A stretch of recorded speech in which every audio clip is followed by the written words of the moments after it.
Thank you for joining us, Professor Stevenson. So it looks like we're seeing the first steps towards legal action related to what happened in Uvalde. How significant is it, and will it work?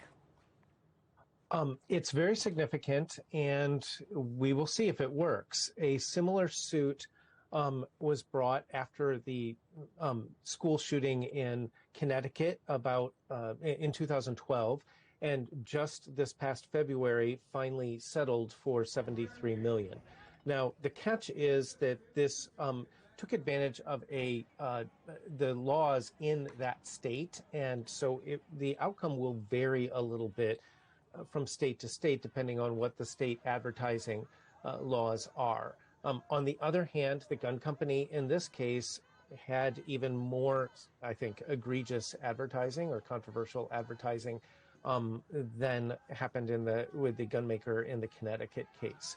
So it's an uphill battle, but it's possible. And with each case like this, it opens the door and makes it easier to bring other cases.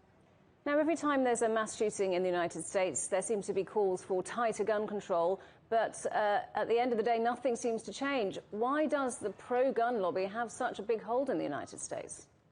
Well, there's really two reasons. First is they're very effective at activating their constituents. So that we have a few million single-issue voters who will always vote for politicians that will protect gun rights.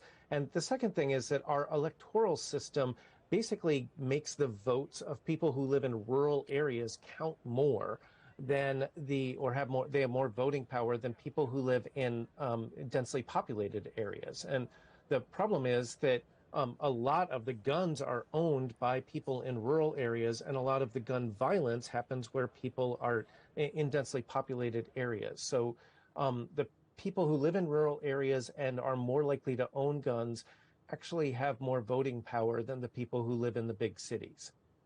Now, in the wake of these most recent shootings, US President Joe Biden has called for assault weapons to be banned. Do you think this would make a difference, and will it ever happen?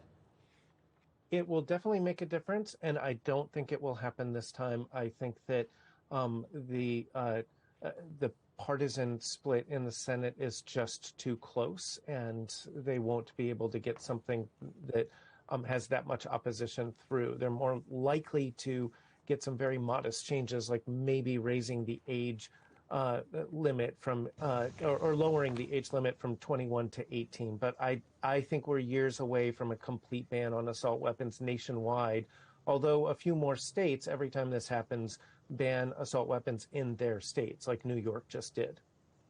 Okay, Professor Drew Stevenson, great to get your thoughts today. Professor Stevenson from South Texas College of Law.